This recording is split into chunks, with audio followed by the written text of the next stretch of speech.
ਜਦੋਂ ਅਕਾਲੀਆਂ ਦੀ ਸਰਕਾਰ ਵੇਲੇ ਇਹ ਬੇਅਦਬੀ ਹੋਈ ਆ ਜਾਂ ਕਤਲ ਹੋਏ ਨੇ, ਉਸ ਟਾਈਮ ਵੀ ਸੀ ਕਾਂਗਰਸ ਸਰਕਾਰ ਵੇਲੇ ਵੀ ਸੀ, ਅੱਜ ਵੀ ਉਨਾ ਹੀ ਸਮਰਥਨ ਹੈ। ਕੱਲਾ ਕੁੰਵਰ ਵਿਜੇ ਪ੍ਰਤਾਪ ਨਾ ਦਵੇ, ਸਭ ਤੋਂ ਪਹਿਲਾਂ ਭਗਵੰਤ ਮਾਨ ਜਿਹੜਾ ਝੂਠ ਬੋਲਦਾ, ਪੈਰ ਪੈਰ ਤੇ ਡਰਾਮੇ ਕਰਦਾ, ਡਰਾਮੇਬਾਜ਼, ਠੀਕ ਆ, ਉਹ ਪਹਿਲਾਂ ਅਸਤੀਫਾ ਦੇਵੇ, ਨਾਲ ਦੇ ਨਾਲ 92 ਦੇ 92 ਅਸਤੀਫਾ ਦੇਣ, ਤੇ ਇਨਸਾਫ ਦਾ ਅਸੀਂ ਆਪਣੇ ਆਪ ਲੈ ਲਾਂਗੇ।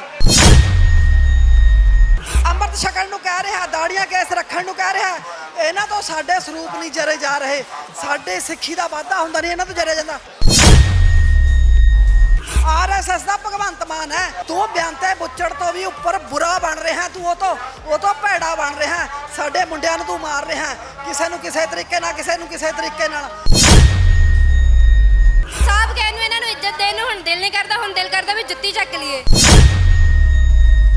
ਨਾ ਇਹ ਤੋਂ ਅੰਮ੍ਰਿਤਪਾਲ ਜਰਿਆ ਜਾ ਰਿਹਾ, ਨਾ ਇਹ ਤੋਂ ਸਿੱਖ ਕੌਮ ਜਰੀ ਜਾ ਰਹੀ ਹੈ, ਇਹ ਸਿਰਫ ਡਰਾਮੇ ਕਰਦਾ। ਤੁਸੀਂ ਕੰਮ ਕਰੋ ਗੁਰੂ ਲਈ, ਗੁਰੂ ਤੁਹਾਨੂੰ ਤਾਂ ਬਖਸ਼ੂਗਾ, ਨਹੀਂ ਗੁਰੂ ਦੇ ਘਰੋਂ ਜੇ ਤੁਸੀਂ ਨਕਾਰੇ ਗਏ, ਤੁਹਾਨੂੰ ਦਰਗਾਹ 'ਚ ਵੀ ਢੋਈ ਨਹੀਂ ਮਿਲਣੀ। ਬਾਈਬਲ ਕਲਾਂ ਇਨਸਾਫ ਮੋਰਚੇ ਦੇ ਵਿੱਚ ਮੌਜੂਦ ਆ ਔਰ ਵੱਡਾ ਇਕੱਠ ਜਿਹੜਾ ਮੋਰਚੇ ਦੇ ਵੱਲੋਂ ਸੱਦਿਆ ਗਿਆ ਹੈ, ਹਜ਼ਾਰਾਂ ਦੀ ਗਿਣਤੀ ਦੇ ਵਿੱਚ ਸਿੱਖ ਸੰਗਤ ਆਈ ਹੈ। ਜਿੱਥੇ ਸਰਕਾਰ ਦੇ ਨੁਮਾਇੰਦੇ ਆਏ ਨੇ ਤਾਂ ਉੱਥੇ ਪੰਥਕ ਸ਼ਖਸੀਅਤਾਂ ਵੀ ਪੁੱਜੀਆਂ ਨੇ। ਤਾਂ ਸਾਡੇ ਨਾਲ ਬੀਬੀ ਗੁਰਜੀਤ ਕੌਰ ਨੇ, ਕਿਸਾਨ ਯੂਨੀਅਨ ਦੇ ਨਾਲ ਸੰਬੰਧਿਤ ਨੇ, ਉਹਨਾਂ ਦੇ ਨਾਲ ਗੱਲਬਾਤ ਕਰਾਂਗੇ। ਬੀਬੀ ਜੀ, ਵਾਹਿਗੁਰੂ ਜੀ ਕਾ ਖਾਲਸਾ। ਵਾਹਿਗੁਰੂ ਜੀ ਕਾ ਖਾਲਸਾ, ਵਾਹਿਗੁਰੂ ਜੀ ਕੀ ਫਤਿਹ ਜੀ। ਕਿਵੇਂ ਦੇਖਦੇ ਹੋ ਜੀ, ਅੱਜ ਇੱਕ ਲੰਬੇ ਸਮੇਂ ਬਾਅਦ ਕਹਿ ਸਕਦੇ ਹਾਂ ਕਿ ਸੰਗਤ ਦਾ ਇਸ ਤਰੀਕੇ ਦੇ ਨਾਲ ਸਮਰਥਨ ਮਿਲਿਆ, ਲੰਬਾ ਸਮਾਂ ਹੋ ਗਿਆ ਮੋਰਚੇ ਲੱਗੇ ਨੂੰ, ਕਿਵੇਂ ਦੇਖਦੇ ਹੋ ਅੱਜ ਦੇ ਦਿਨ? ਦੇਖੋ ਜੀ, ਸੰਗਤ ਦਾ ਸਮਰਥਨ ਤਾਂ ਇਸ ਚੀਜ਼ 'ਚ ਪਹਿਲਾਂ ਤੋਂ ਹੀ ਸੀਗਾ, ਚਾਹੇ ਜਦੋਂ ਅਕਾਲੀਆਂ ਦੀ ਸਰਕਾਰ ਵੇਲੇ ਇਹ ਬੇਅਦਬੀ ਹੋਈ ਆ ਜਾਂ ਕਤਲ ਹੋਏ ਨੇ, ਉਸ ਟਾਈਮ ਵੀ ਸੀ ਕਾਂਗਰਸ ਸਰਕਾਰ ਵੇਲੇ ਵੀ ਸੀ, ਅੱਜ ਵੀ ਉਨਾ ਹੀ ਸਮਰਥਨ ਹੈ। ਦਿਲੋਂ ਜੁੜੀ ਹੋਈ ਆ ਸੰਗਤ, ਅਸੀਂ ਚਾਹੁੰਦੇ ਆ ਮਤਲਬ ਇਨਸਾਫ ਮਿਲੇ, ਪਰ ਇਨਸਾਫ ਨਹੀਂ ਮਿਲਦਾ। ਕੁੰਵਰ ਵਿਜੇ ਪ੍ਰਤਾਪ ਸਪੈਸ਼ਲ ਕਹਿ ਗਿਆ, ਕਹਿੰਦਾ ਮੈਂ ਅਸਤੀਫਾ ਦਿੰਦਾ, ਤੇਰੇ ਅਸਤੀਫੇ ਨੂੰ ਅਸੀਂ ਕੀ ਕਰਨਾ, ਅਸੀਂ ਤੈਨੂੰ ਚੁਣ ਕੇ ਭੇਜਿਆ ਸੀ ਵੀ ਤੁਸੀਂ ਇਹ ਕੰਮ ਕਰੋਗੇ, ਕਿਉਂਕਿ ਬੇਅਦਬੀ ਮੁੱਦੇ ਤੇ ਹੀ ਇਹ ਸਰਕਾਰ ਬਣੀ ਸੀ, ਬੇਅਦਬੀ ਮੁੱਦੇ ਤੇ ਸਰਕਾਰ ਬਣੀ ਸੀ। ਇਹ ਹੁਣ ਡਰਾਮੇਬਾਜ਼ੀਆਂ ਕਰਦੇ ਨੇ, ਜੇ ਅਸਤੀਫਾ ਦੇਣਾ ਤਾਂ 92 ਦੇ 92 ਦੇਣ, ਕੱਲਾ ਕੁੰਵਰ ਵਿਜੇ ਪ੍ਰਤਾਪ ਨਾ ਦਵੇ। ਸਭ ਤੋਂ ਪਹਿਲਾਂ ਭਗਵੰਤ ਮਾਨ ਜਿਹੜਾ ਝੂਠ ਬੋਲਦਾ, ਪੈਰ ਪੈਰ ਤੇ ਡਰਾਮੇ ਕਰਦਾ, ਡਰਾਮੇਬਾਜ਼, ਠੀਕ ਆ, ਉਹ ਪਹਿਲਾਂ ਅਸਤੀਫਾ ਦੇਵੇ, ਨਾਲ ਦੇ ਨਾਲ 92 ਦੇ 92 ਅਸਤੀਫਾ ਦੇਣ, ਇਨਸਾਫ ਦਾ ਅਸੀਂ ਆਪਣੇ ਆਪ ਲੈ ਲਾਂਗੇ। ਹਾਂਜੀ, ਜਿੱਥੇ ਪੁਰਾਣੇ ਮੁੱਦਿਆਂ ਨੂੰ ਲੈ ਕੇ ਗੱਲ ਚੱਲਦੀ ਹੈ, ਜਿਸ ਸਮੇਂ ਦੇ ਦਰਮਿਆਨ ਸ੍ਰੀ ਗੁਰੂ ਗ੍ਰੰਥ ਸਾਹਿਬ ਜੀ ਦੀਆਂ ਬੇਅਦਬੀਆਂ ਹੋਈਆਂ, ਤੇ ਇਹ ਇੱਕ ਹੋਰ ਦੁਖਾਂਤ ਵਾਲੀ ਗੱਲ ਹੈ ਕਿ ਮੌਜੂਦਾ ਦੌਰ ਦੇ ਵਿੱਚ ਵੀ ਚਾਹੇ ਸਰਕਾਰ ਬਦਲੀ ਹੈ, ਪਰ ਜਿਹੜੇ ਬੇਅਦਬੀ ਕਰਨ ਵਾਲੇ ਸ਼ਰਾਰਤੀ ਸ਼ਖਸ ਨੀਤੀ ਦੇ ਤਹਿਤ ਬੇਅਦਬੀ ਕਰਦੇ ਨਜ਼ਰ ਆ ਰਹੇ, ਤੇ ਅੱਜ ਵੀ ਇੱਕ ਅਣਸੁਖਾਵੀਆਂ ਘਟਨਾਵਾਂ ਵਾਪਰਦੀਆਂ ਨੇ, ਉਸ ਨੂੰ ਕਿਵੇਂ ਦੇਖਿਆ ਜਾਵੇ? ਦੇਖੋ ਜੀ, ਪਹਿਲਾਂ ਤਾਂ ਇਹ ਬੰਦਿਆਂ ਤੋਂ ਬੇਅਦਬੀ ਕਰਵਾਉਂਦੇ ਸੀਗੇ, ਫਿਰ ਵਿੱਚ ਬੱਚੇ ਵੀ ਲੈਣ ਲੱਗ ਗਏ। ਹੁਣ ਇੱਕ ਬੀਬੀ ਲਈ ਆ, ਕੱਥੂ ਨੰਗਲ ਕੀ ਬੀਬੀ, ਉਹ ਕਹਿੰਦੇ ਬੀਬੀ ਦਾ ਦਿਮਾਗ ਹਿੱਲਿਆ ਵਾ, ਬੀਬੀ ਸਾਡੇ ਹਵਾਲੇ ਕਰ ਦਿਓ, ਬਿਜਲੀ ਦੀਆਂ ਤਾਰਾਂ ਸਾਡੇ ਕੋਲ ਹੈਗੀਆਂ ਨੇ, ਅਸੀਂ ਕਰੰਟ ਲਾ ਦਿੰਦੇ ਆ, ਕਿਉਂਕਿ ਡਾਕਟਰ ਕਹਿੰਦੇ ਨੇ ਵੀ ਪਾਗਲ ਜਿਹੜਾ ਬੰਦਾ ਉਹ ਕਰੰਟ ਨਾਲ ਠੀਕ ਹੁੰਦਾ, ਠੀਕ ਆ, ਸਾਨੂੰ ਦੋ ਤਾਂ ਸਹੀ, ਅਸੀਂ ਕਰੰਟ ਲਾ ਦਈਏ, ਉਹਦੇ ਕਰੰਟ ਲਾ ਕੇ ਉਹਨੂੰ ਸਹੀ ਕਰ ਦਈਏ। ਜੇ ਕਿਤੇ ਮੇਰੇ ਉਹ ਹੱਥ ਲੱਗ ਜਾਂਦੀ ਆ, ਮੈਂ ਸਰਕਾਰ ਨੂੰ ਤੇ ਸੰਗਤ ਨੂੰ ਇਹ ਕਹਿੰਦੀ ਆ ਵੀ ਮੈਂ ਉਹਨੂੰ ਬਖਸ਼ੂਗੀ ਨਹੀਂ, ਮੈਂ ਉਹਨੂੰ ਕਰੰਟ, ਇੱਕ ਉਹਨੂੰ, ਇੱਕ ਸਹਿਜ ਨੂੰ, ਜਿਹੜਾ ਭੇਡਵਾਲ ਵਾਲਾ ਸਹਿਜ ਹੈ, ਇਹਨੂੰ ਦੋ ਨੂੰ ਕਰੰਟ ਜ਼ਰੂਰ ਲਾਉਂ, ਜਿੱਥੇ ਮਰਜ਼ੀ ਮੈਨੂੰ ਟੱਕਰ ਜਾਣ ਇਹ, ਠੀਕ ਹੈ। ਬਾਕੀ ਜਿਹੜਾ ਭਗਵੰਤ ਮਾਨ ਮਤਲਬ ਹੁਣ ਡਰਾਮੇ ਇਹ ਪੈਰ ਪੈਰ ਤੇ ਕਰਦੇ ਨੇ। ਅੰਮ੍ਰਿਤਪਾਲ ਅੰਮ੍ਰਿਤ ਛਕਾ ਰਿਹਾ, ਅੰਮ੍ਰਿਤਪਾਲ ਸਿੱਖ ਕੌਮ ਨੂੰ ਜਗਾ ਰਿਹਾ, ਪੈਰ ਪੈਰ ਤੇ ਜਗਾ ਰਿਹਾ ਸਿੱਖ ਕੌਮ ਨੂੰ। ਅੰਮ੍ਰਿਤ ਛਕਣ ਨੂੰ ਕਹਿ ਰਿਹਾ, ਦਾੜੀਆਂ ਕੇਸ ਰੱਖਣ ਨੂੰ ਕਹਿ ਰਿਹਾ, ਇਹਨਾਂ ਤੋਂ ਸਾਡੇ ਸਰੂਪ ਨਹੀਂ ਜਰੇ ਜਾ ਰਹੇ, ਸਾਡੇ ਸਿੱਖੀ ਦਾ ਵਾਧਾ ਹੁੰਦਾ ਨਹੀਂ ਇਹਨਾਂ ਤੋਂ ਜਰਿਆ ਜਾਂਦਾ। ਭਗਵੰਤ ਮਾਨ ਕਿਹਦਾ? ਕੇਜਰੀਵਾਲ ਦਾ। ਕੇਜਰੀਵਾਲ ਕਿਹਦਾ? ਮੋਦੀ ਦਾ। ਮੋਦੀ ਕਿਹਦਾ? ਆਰਐਸਐਸ ਦਾ। ਆਰਐਸਐਸ ਦਾ ਭਗਵੰਤ ਮਾਨ ਹੈ। ਇਹਨੇ ਪਹਿਲਾਂ ਮਹਾਰਾਜਾ ਰਣਜੀਤ ਸਿੰਘ ਦੀ ਫੋਟੋ ਲਾਹੀ ਦਫ਼ਤਰਾਂ ਦੇ ਵਿੱਚੋਂ, ਹੁਣ ਉਹ ਕੁੜੀਆਂ ਦੋ ਬੈਠੀਆਂ ਨੇ ਉੱਪਰ, ਇਹ ਕਹਿੰਦਾ ਸੀ ਮਹਾਰਾਜਾ ਰਣਜੀਤ ਸਿੰਘ ਵਾਲਾ ਰਾਜ ਮੇਰੇ ਤੋਂ ਲੋਕ ਮੰਗ ਨਾ ਸਕਣ, ਲੋਕ ਮੈਨੂੰ ਸਵਾਲ ਨਾ ਕਰ ਸਕਣ ਵੀ ਤੂੰ ਮਹਾਰਾਜ ਦੀ ਫੋਟੋ ਲਾਈ ਹੋਈ ਹੈ, ਕੰਮ ਤੂੰ ਕਿਹੜੇ ਕਰ ਰਿਹਾ, ਇਸ ਕਰਕੇ ਇਹਨੇ ਮਹਾਰਾਜ ਦੀ ਫੋਟੋ ਹੀ ਲਾਤੀ। ਦੂਜੇ ਨੰਬਰ ਤੇ ਇਹ ਅੰਬੇਦਕਰ ਦੀ ਫੋਟੋ ਲਾ ਲਈ ਇਹਨੇ, ਭਗਤ ਸਿੰਘ ਦੀ ਫੋਟੋ ਲਾ ਲਈ। ਮੈਂ ਕਹਿੰਦੀ ਹਾਂ ਭਗਤ ਸਿੰਘ ਨੇ ਲੀਹਾਂ ਦੇ ਤੋਂ ਚੱਲ, ਉਹ ਆਪਣੀ ਜਾਨ ਵਾਰ ਗਿਆ, ਤੂੰ ਵਾਰ ਕੇ ਤਾਂ ਦੇਖ, ਠੀਕ ਹੈ। ਦੂਜੀ ਇਹ ਗੱਲ ਮਤਲਬ ਅੰਬੇਦਕਰ ਦੀ ਗੱਲ ਆਉਂਦੀ ਹੈ, ਜਿੱਥੇ ਦਲਿਤ ਭਾਈਚਾਰੇ ਨਾਲ ਇਹ ਕਿੰਨਾ ਮਤਲਬ, ਇਹ ਕਹਿੰਦਾ 22,000 ਨੌਕਰੀਆਂ ਦੇਤੀਆਂ ਮੈਂ, 22,000 ਨੌਕਰੀਆਂ ਦੇ ਵਿੱਚ ਕਿੰਨੀਆਂ ਨੌਕਰੀਆਂ ਬਾਹਰ ਦੇ ਸੂਬਿਆਂ ਨੂੰ ਦਿੱਤੀਆਂ ਨੇ। ਉਹ ਗੱਲ ਦਾ ਵੱਡੇ ਵੱਡੇ ਬੋਰਡ ਥਾਂ ਲਾਏ ਹੋਏ ਨੇ ਇਹਨੇ ਵੀ 22,000 ਨੌਕਰੀ ਦਿੱਤੀ।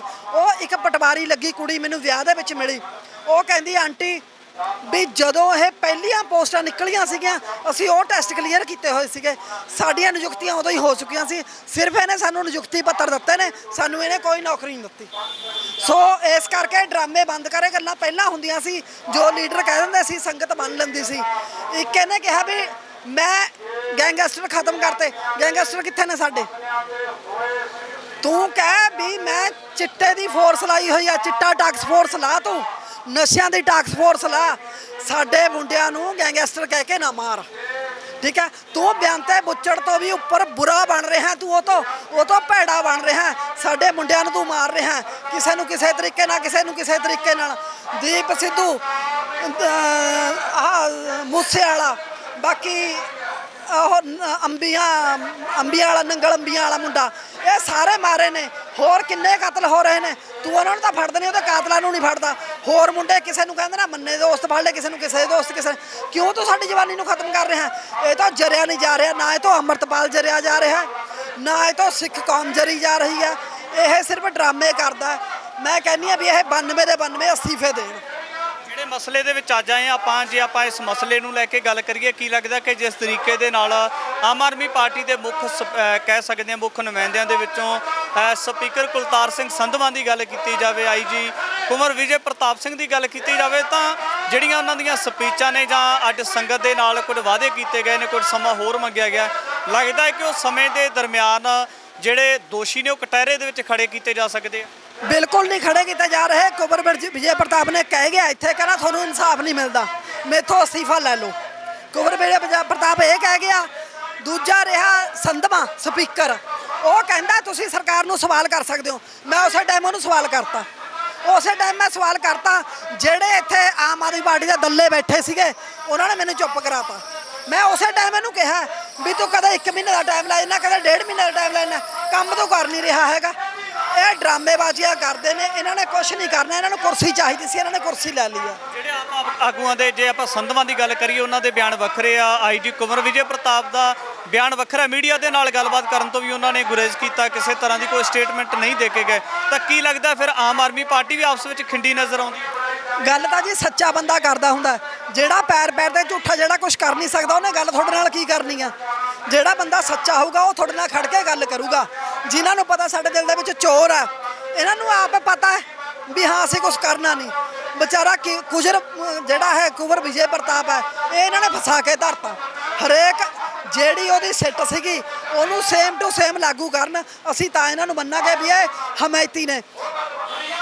ਇਹਨੇ ਡਰਾਮਾ ਪਤਾ ਕਿੱਡਾ ਕਰਦਾ ਸਪੀਕਰ, ਮੱਥਾ ਟੇਕ ਕੇ ਮੈਕ ਫੜਦਾ, ਫਿਰ ਭਾਸ਼ਣ ਕਰਨ ਤੋਂ ਬਾਅਦ ਨਾਅਰੇ ਲਵਾਉਣ ਤੋਂ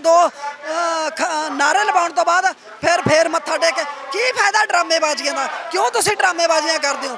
ਸਿੱਖੀ ਇੱਥੇ ਹੋਣੀ ਚਾਹੀਦੀ ਹੈ। ਇੱਥੇ ਡਰਾਮੇਬਾਜ਼ੀਆਂ 'ਚ ਸਿੱਖੀ ਨਹੀਂ ਹੈਗੀ। ਤੁਸੀਂ ਕੰਮ ਕਰੋ ਗੁਰੂ ਲਈ, ਗੁਰੂ ਤੁਹਾਨੂੰ ਤਾਂ ਬਖਸ਼ੂਗਾ। ਨਹੀਂ ਗੁਰੂ ਦੇ ਘਰੋਂ ਜੇ ਤੁਸੀਂ ਨਕਾਰੇ ਗਏ, ਤੁਹਾਨੂੰ ਦਰਗਾਹ 'ਚ ਵੀ ਢੋਈ ਨਹੀਂ ਮਿਲਣੀ। ਤੁਸੀਂ ਕੀ ਮਨਸ਼ਾ ਲੈ ਕੇ ਆਏ ਹੋ ਇੱਥੇ? ਮਨਸ਼ਾ ਦੇਖੋ, ਹੁਣ ਸਾਰਿਆਂ ਨੂੰ ਪਤਾ ਕਿ ਸਿੱਖ ਕੌਮ ਕੀ ਮੰਗ ਰਹੀ ਹੈ, ਕਿਸ ਚੀਜ਼ ਦਾ ਇਨਸਾਫ ਮੰਗ ਰਹੀ ਹੈ।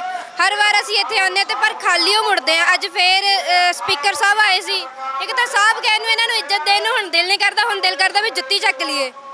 ਕਿਉਂਕਿ ਜਿੰਨੇ ਇਹਨਾਂ ਨੇ ਲਾਰੇ ਸਾਨੂੰ ਲਾਏ ਨੇ, ਪਹਿਲਾਂ ਇਹਨਾਂ ਨੇ ਕਿਹਾ ਵੀ 24 ਘੰਟੇ, ਚਲੋ ਅਸੀਂ 24 ਘੰਟੇ ਦੇਖੇ, ਫਿਰ ਇਹਨਾਂ ਨੇ 3 ਮਹੀਨੇ ਕਿਹਾ, ਅਸੀਂ 3 ਮਹੀਨੇ ਦੇਖੇ, ਫਿਰ ਹੋਰ ਅੱਗੇ ਇਹ ਸਮਾਂ ਪਾਈ ਜਾਂਦੇ ਨੇ। ਅੱਜ ਫਿਰ ਕਹਿੰਦੇ ਨੇ ਵੀ 1.5 ਮਹੀਨੇ ਦਾ ਸਮਾਂ ਦੇ। ਤਾਂ ਇਹ ਲੱਗਦਾ ਵੀ ਹੁਣ ਇਹਨਾਂ ਨੇ ਕੋਈ ਇਨਸਾਫ ਕਰਨਾ ਹੈ ਨਹੀਂ। ਇਹ ਡਰਾਮੇਬਾਜ਼ਾਂ ਦੀ ਪਾਰਟੀ ਇਕੱਠੀ ਹੋਈ ਹੈ। ਕੋਈ ਢੋਲਕੀਆਂ ਤੋਂ ਆਇਆ ਹੋਇਆ ਹੈ, ਕੋਈ ਚੁਟਕਲੇ ਸੁਣਾ ਕੇ ਆਇਆ ਹੋਇਆ, ਤੇ ਕੁਲਤਾਰ ਸਿੰਘ ਸੰਧਵਾ ਵੀ ਇੱਥੇ ਚੁਟਕਲਿਆਂ ਵਾਂਗ ਹੀ ਆਪ ਹੀ ਬੋਲੀ ਜਾਂਦੇ ਸੀ, ਆਪ ਹੀ ਹੱਸੀ ਜਾਂਦੇ ਸੀ, ਹਾਸਾ ਠੱਠਾ ਕਰਕੇ ਤਾਂ ਚੱਲ ਗਏ ਨੇ।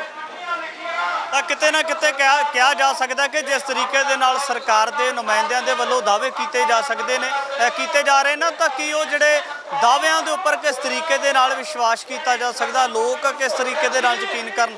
ਪਰ ਸਟੇਜ ਦੇ ਉੱਪਰੋਂ ਵੀ ਮੁੱਖ ਨੁਮਾਇੰਦਿਆਂ ਦੇ ਵੱਲੋਂ ਜਿਹੜੇ ਸਿੱਖ ਜਥੇਬੰਦੀਆਂ ਦੇ ਵਿੱਚੋਂ ਨੇ, ਉਹਨਾਂ ਦੇ ਵੱਲੋਂ ਕਿਹਾ ਗਿਆ ਕਿ ਜਿਹੜਾ ਹੁਣ ਤਕਰੀਬਨ 1 ਤੋਂ 1.5 ਮਹੀਨੇ ਦਾ ਸਮਾਂ ਲਿਆ ਗਿਆ ਹੈ, ਜੇ ਇਸ ਸਮੇਂ ਦੇ ਦਰਮਿਆਨ ਆਮ ਆਦਮੀ ਪਾਰਟੀ ਉਹਨਾਂ ਦੋਸ਼ੀਆਂ ਦੇ ਵਿਰੁੱਧ ਕੋਈ ਸਖਤ ਕਾਰਵਾਈ ਕਰਦੀ ਹੈ, ਠੀਕ ਹੈ, ਨਹੀਂ ਤਾਂ ਇਸ ਤੋਂ ਬਾਅਦ ਸਿੱਖ ਪੰਥ ਆਪਣੀ ਰਣਨੀਤੀ ਬਣਾਵੇਗਾ ਕਿ ਕਿਸ ਤਰੀਕੇ ਦੇ ਨਾਲ ਜਿਹੜਾ ਸੰਘਰਸ਼ ਵਿੱਢਿਆ ਹੋਇਆ ਉਸ ਨੂੰ ਇੱਕ ਪਾਸੇ ਲਾਉਣਾ ਹੈ। ਆਉਣ ਵਾਲੇ ਸਮੇਂ ਵਿੱਚ ਤਮਾਮ ਪੱਖ ਲੈ ਕੇ ਹਾਜ਼ਰ ਹੋਵਾਂਗਾ। ਧੰਨਵਾਦ।